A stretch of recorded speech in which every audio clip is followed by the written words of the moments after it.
সুদর্শন চক্রের আবির্ভাব। অনন্ত অতীতের কোনো এক সময়ে যখন পৃথিবী জুড়ে কলহ আর অশান্তি ছড়িয়ে পড়েছিল, তখন দেবতারা বিপদের মুখে পড়েছিলেন। অসুররা একের পর এক শক্তিশালী হয়ে উঠছিল এবং দেবতাদের অধিকার, ধর্ম ও শান্তি বিপন্ন হচ্ছিল। দেবতারা ছুটে গেলেন ব্রহ্মার কাছে। ব্রহ্মা তাদের কথা শুনে চিন্তিত হলেন, কারণ তিনি জানতেন যে পরিস্থিতির উদ্ভব হয়েছে তা স্বাভাবিক কোনো শক্তি দিয়ে সামাল দেওয়া যাবে না। তখন তিনি নিজেই ভগবান বিষ্ণুর দ্বারস্থ হলেন।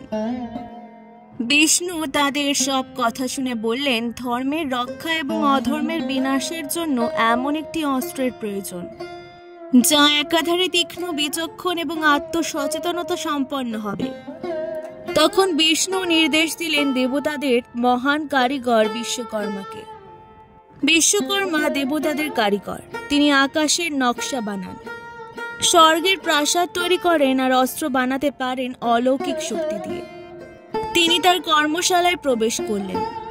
সূর্যের তেজ, অগ্নির তাপ, বায়ুর গতি, চেতনার আলো এবং সময়ের ধারা একত্র করলেন তিনি। এই সব উপাদান গলিয়ে বানালেন এক অদ্ভুত চক্র। এটি দেখতে ছিল গোল চাকতির মতো, যার ধার এতই প্রখর ছিল যে একবার ছুঁয়ে গেলেই ধ্বংস অনিবার্য। অস্ত্রটির মধ্যে ছিল এমন ক্ষমতা যা তাকে জীবন্ত করে তুলল। এটি কেবল চালানোর জন্য নয়, বরং নিজে নিজেই বুঝে নিতে পারত কখন, কোথায়, কাকে আঘাত করতে হবে। অস্ত্রটির নাম দেওয়া হলো সুদর্শন, যার অর্থ সুন্দরভাবে দৃশ্যমান, কিন্তু তা ছিল ধ্বংসের জন্য এক নির্ভুল অস্ত্র।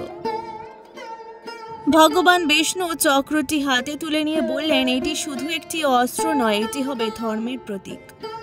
যখনই অধর্ম বৃদ্ধি পাবে, সুদর্শন চক্র তার পথ খুঁজে নেবে এবং ন্যায় প্রতিষ্ঠা করবে।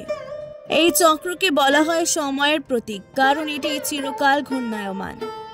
যেভাবে সময় কখনো থেমে থাকে না, সুদর্শনও থামে না। সে চলে যায় নিজের কাজ করতে এবং শেষে আবার ফিরে আসে প্রভুর হাতে।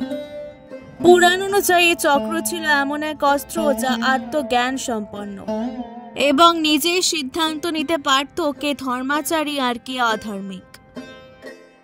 কৃষ্ণ যখন বিষ্ণুর অবতার হয়ে ধরাধামে অবতীর্ণ হলেন, তখনও এই চক্র তার হাতেই ছিল। কৃষ্ণ নিজে বলতেন, সুদর্শন হলো আমার অন্তর্যামী দৃষ্টি, যা মিথ্যা, দুর্নীতি ও দম্ভকে ভেদ করতে পারে। মহাভারতের কাহিনীতে একাধিকবার দেখা যায় এই চক্রের প্রভাব।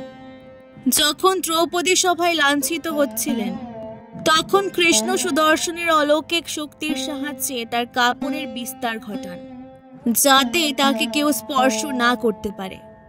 আবার যখন শিশুপাল কৃষ্ণকে 100 বার অপমান করার পর 101তম বার আবার অপরাধ করল, তখন কৃষ্ণ সুদর্শন ছুড়ে দিয়ে তাকে তৎক্ষণাৎ বধ করেন।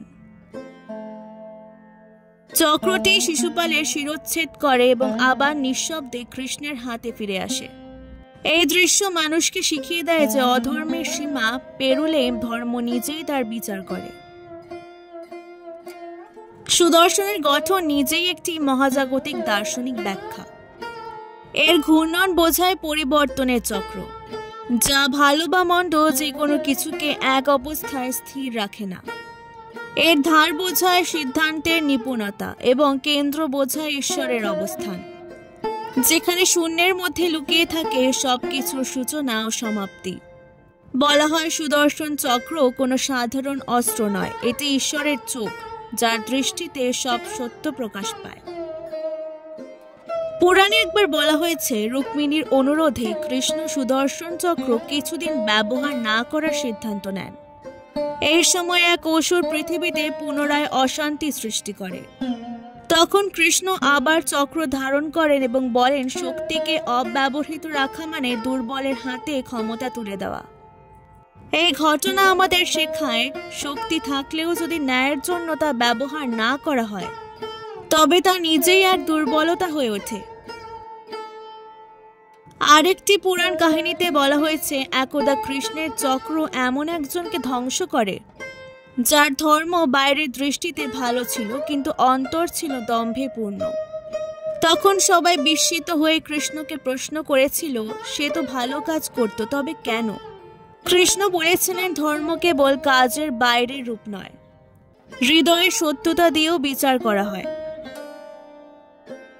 সুদর্শন জানে কার ভিতর অন্ধকার আর কার ভিতর আলো।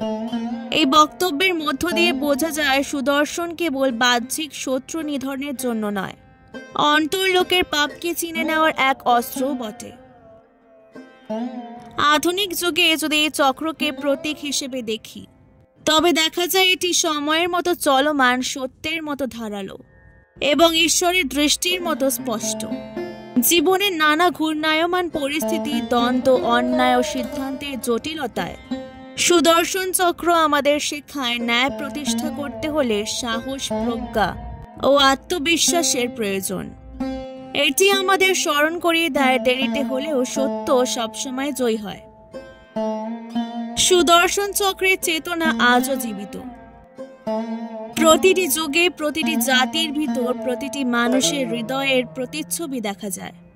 যখন অন্যায় বাড়ে, তখন সমাজে কেউ না কেউ উঠে দাঁড়ায় সত্যের পক্ষে, আর সেই মানুষই হয় সুদর্শনের ধারক। এই চক্র কোনো একটি অস্ত্রের রূপ নয়, এটি এক চেতনার রূপ, যা ন্যায়কে রক্ষা করে আর অধর্মকে বিলীন করে। এইভাবে পুরাণের গল্প আমাদের শুধু বিনোদন দেয় না, বরং এক গভীর শিক্ষা দেয়। ধর্ম ও ন্যায়ের জন্য যদি কেউ সাহসী হয়, তবে ঈশ্বর নিজেই তার সহায় হয়। আর ঈশ্বরের সবচেয়ে বড় সহায়ক তখন হয়ে ওঠে তার সৃষ্টি করা সুদর্শন চক্র, যা সময়ের চেয়েও দ্রুত, চিন্তার চেয়েও প্রখর। ন্যায়ের পথে এক অনর শপথ। আজকের ভিডিওটি ভালো লাগলে অবশ্যই পুরাণ গল্পকথাকে সাবস্ক্রাইব করে দেওয়ার অনুরোধ রইল। অনেক অনেক ধন্যবাদ।